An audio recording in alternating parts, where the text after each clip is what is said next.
1 second লাগবে। একটা community যখন জোট বাঁধে না, ঘিরে ফেললে 1 সেকেন্ডে দেবে একদম 12টা। আরে মমতা জিতলে হিন্দু মেয়েদের তুলে প্রেগনেন্ট করব। আমি এখানে দিয়ে দিচ্ছি কমেন্টটা। কদিন আগে ব্রিগেডে মোদি এসেছিল, লাইভ হচ্ছিল, ওই কমেন্টে এই ছোট লোক জানোয়ার এই কমেন্টটা করেছে। এবার তোমরা বুঝে নাও, তোমরা কাকে ভোট দেবে, এবারে কাকে ক্ষমতায় আনবে, কাকে কি করবে, বুঝে নাও কমেন্টটা দেখে। আর কিছু বলবো না। তৃণমূল জিতলে এই ধরনের কমেন্ট করেছে, জিতলে সব হিন্দু মেয়েদের প্রেগনেন্ট করা হবে।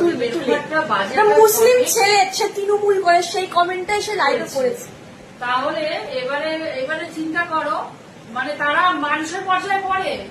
এর থেকে তো একটা জানোয়ারের মধ্যেও মানে বিবেক বুদ্ধি ভালো থাকে। একটা জানোয়ারের মধ্যে মানুষ হয়ে তো মানে মানুষের মানে মান সম্মান সব শেষ করে দিল। আর একে তো মানুষ বলাও মানে আমার এবার তোমরা বুঝে নাও তোমরা কাকে ভোট দেবে, কাকে দেবে না।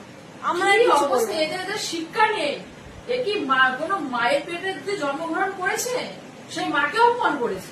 যদি নিজেদের হাতে, তোমাদের নিজেদের হাতে সবকিছু, যদি ভোট দাও ভালো মানুষকে, যদি ভাবো যে আমার কাছে কথা পশ্চিমবঙ্গটা ভালো দিকে এগাবে, তাহলে তোমার ভালো মানুষকে ভোট দিবে।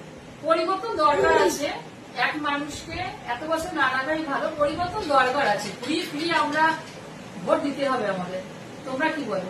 সত্যি একদম মানে কমেন্টটা দেখে আমি অবাক হয়ে গেছি। আমার তো হাত পা জ্বালা করছে। মনে হয় সেটা যদি পাই, মনে হচ্ছে ঠাস ঠাস করে মনে ওকে মেরেই ফেলবো। ভোটই দিয়ে কোপানোর দরকার এসব ছেলেদের। বদল চাই, আমাদের দেশে বদল চাই, আর কিচ্ছু বলবো না। ছি।